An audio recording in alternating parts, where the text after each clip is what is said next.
ಅಧ್ಯಕ್ಷರೇ, ಇವತ್ತೇನು ನಮ್ಮ ವಿರೋಧ ಪಕ್ಷದ ಎಲ್ಲ ನಾಯಕರು ಈ KPSC ರಿಫಾರ್ಮ್ಸ್ ಮತ್ತು KPSC ಬಗ್ಗೆ ಪ್ರಸ್ತಾಪ ಮಾಡಿದರೆ ಇದು ಬಹಳ ಗಂಭೀರವಾದಂಥ ವಿಷಯ.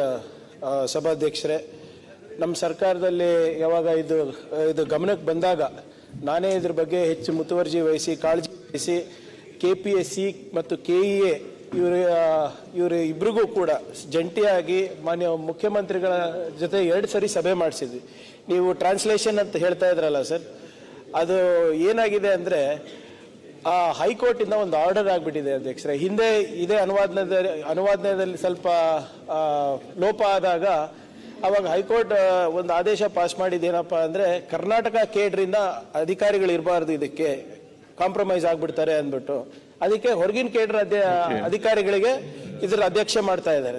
ಮತ್ತೆ ನೀವು ಹೇಳ್ದಂಗೆ ಸ್ವಲ್ಪ ಈ ಅನುವಾದ ಮಾಡಬೇಕಾದ್ರೆ ಹೆಚ್ಚಿನ ತಂತ್ರಜ್ಞಾನವನ್ನು ಉಪಯೋಗ ಮಾಡ್ಲಿಕ್ಕೆ ಹೋಗಿ ನಮ್ಮ ಜನರಿಗೆ ಅನ್ಯಾಯ ಆಗಿದೆ. ಆದರೆ ಪ್ರಾಮಾಣಿಕವಾಗಿ KEA KPSC ಇವರಿಗೆಲ್ಲರಿಗೂ ಕೂಡಿಸಿ 2 ಸರಿ ನಾವು ಮೀಟಿಂಗ್ ಕೂಡ ಮಾಡಿದ್ದೇವೆ. ವಿರೋಧ ಪಕ್ಷದ ನಾಯಕರಿಗೆ ಗಮನಕ್ಕೆ ತರಲಿಕ್ಕೆ ನಾನು ಬಯಸ್ತಾ ಇದ್ದೇನೆ. ಮತ್ತೆ ಯತ್ನಾಳ್ ಸಾಹೇಬ್ರು ಹೇಳ್ದಂಗೆ ಅದು ನಮ್ಮೆಲ್ಲರ ಜವಾಬ್ದಾರಿ ಆಗ್ತಾ ಇದೆ ಅಧ್ಯಕ್ಷರೇ. ಅವ್ರ ಕೆಲವು ಸ್ಟೂಡೆಂಟ್ಸ್ ನೋವು ಕೇಳಿದ್ರೆ ನಿಜವಾಗ್ಲೂ ಕಣ್ಣಲ್ಲಿ ನೀರು ಬರ್ತದೆ. ಅವ್ರು ಒಂದು ವಾಟ್ಸ್ಆಪ್, ನೀವು ಹೇಳಿದ್ರಲ್ಲ ಸರ್ ದಾಸೋಹ ಅಂತ, ಒಂದು ವಾಟ್ಸ್ಆಪ್ ಗ್ರೂಪ್ ಮಾಡ್ಕೊಂಡಿದ್ದಾರೆ ಅಧ್ಯಕ್ಷರೇ. ಆ ವಾಟ್ಸ್ಆಪ್ ಗ್ರೂಪ್ ಹೆಸರು 3-4 ಅನ್ನ ಹಾಕು ಅಂತ ಸರ್. ಎಲ್ಲಿ ಉಚಿತವಾಗಿ ಊಟ ಸಿಗುತ್ತೆ, ಎಲ್ಲಾದ್ರೂ ದಾಸೋಹ ನಡೆದಿದ್ರೆ ಅಲ್ಲಿ ಮೆಸೇಜ್ ಹಾಕ್ತಾರೆ ಅಧ್ಯಕ್ಷರೇ. ಇಲ್ಲಿ ಯಾರು ಕೇಳ್ತಾ ಇಲ್ಲ, ಇಲ್ಲಿ ಹೋಗಿ ನೀವು ಊಟ ಮಾಡ್ಕೊಂಡು ಬರ್ಬೋದು ಅಂದ್ಬಿಟ್ಟು ಎಲ್ಲ ನಮ್ಮ ಭಾಗದ ಜನ ಇರ್ಬೋದು, ಇಲ್ಲಿನ ಬಡವ್ರ ಜನ ಇರ್ಬೋದು. ಆಮೇಲೆ ಯಾವುದೇ ಸರ್ಕಾರ ಇದ್ರೂ ನಮ್ಮ ಪ್ರಥಮ ಆದ್ಯತೆ ಉದ್ಯೋಗ ಕಲ್ಪಿಸ್ಕೊಡೋದು ಅಧ್ಯಕ್ಷರೇ. ಇದಕ್ಕೆ ಬದ್ಧತೆ ಇದೆ.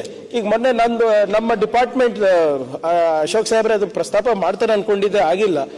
RWS ನಲ್ಲಿ ನಾವು ರೆಕ್ರೂಟ್ ಮಾಡಿದೀವಿ ಅಧ್ಯಕ್ಷರೇ. ಯಾರೋ 10 ಜನ ಅಕ್ರಮ ಮಾಡಿದ್ದಾರೆ ಅಂದ್ಬಿಟ್ಟು ಅವರೇ ತೀರ್ಮಾನ ತಗೊಂಡಿದ್ದಾರೆ.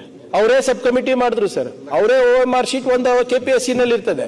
ಆ ಸ್ಟೂಡೆಂಟ್ಸ್ OMR ಶೀಟ್ ತಂದ್ರು, ಹೇಗೆ ತಂದ್ರು, ಯಾಕೆ ತರಿಸಿದ್ರು, that is completely out of their legal permits.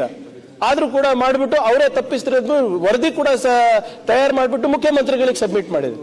ಎಲ್ಲ ಪತ್ರಿಕೆಯಲ್ಲಿ ಹೆಡ್ಲೈನ್ಸ್ ಆಗ್ಬಿಟ್ಟಿದೆ ಅದು. ಆದ್ರೆ ಮೆಥಡಾಲಜಿ ಏನಿದೆ, ಫೊರೆನ್ಸಿಕ್ ಹೇಗೆ ಮಾಡಿದ್ದಾರೆ, ಯಾವುದೂ ಇಲ್ಲ ಅಧ್ಯಕ್ಷರೇ. ನಮ್ಮ ಗಮನಕ್ಕೂ ಇಲ್ಲ ಆಸ್ ಅ ಮಿನಿಸ್ಟರ್. ಸೊ ಇದನ್ನ ನೀವು ಇವತ್ತೇನು ವಿರೋಧ ಪಕ್ಷದ ನಾಯಕರಿರ್ಬೋದು, ಎಲ್ಲ ನಮ್ಮ ವಿರೋಧ ಪಕ್ಷದ ಸದಸ್ಯರಿರ್ಬೋದು, ಇವತ್ತು ಬಹಳ ಪ್ರಸ್ತುತವಾಗಿದೆ. ಕ್ಯಾಬಿನೆಟ್ ನಲ್ಲೂ ಕೂಡ ನಾವೇ ಇದ್ರ ಬಗ್ಗೆ ಮಾನ್ಯ ಉಪಮುಖ್ಯಮಂತ್ರಿಗಳಿರ್ಬೋದು, ನಾವೆಲ್ಲರೂ ಸೇರಿ ಇದು KPSC ರಿಫಾರ್ಮ್ಸ್ ತರಬೇಕು ಅಂದ್ಬಿಟ್ಟು ಕೂಡ ಚರ್ಚೆ ಆಗಿದೆ ಅಧ್ಯಕ್ಷರೇ. ಆದ್ರೆ ಇದನ್ನ ನಾವು ಮಾಡಿಲ್ಲ ಅಂದ್ರೆ ನಮ್ಮ ಯುವ ಜನತೆಗೆ ನಾವು ಮೋಸ ಮಾಡ್ದಂಗೆ ಆಗುತ್ತೆ. ಖಂಡಿತವಾಗೂ ಅವ್ರ ಕಾಳಜಿ ಏನಿದೆ ಅದಕ್ಕೆ ಸರ್ಕಾರ ಸಕಾರಾತ್ಮಕವಾಗಿ ಸ್ಪಂದಿಸುತ್ತೇವೆ ಅಂತ ಹೇಳಕ್ ನಾನು ಬಯಸ್ತೇನೆ.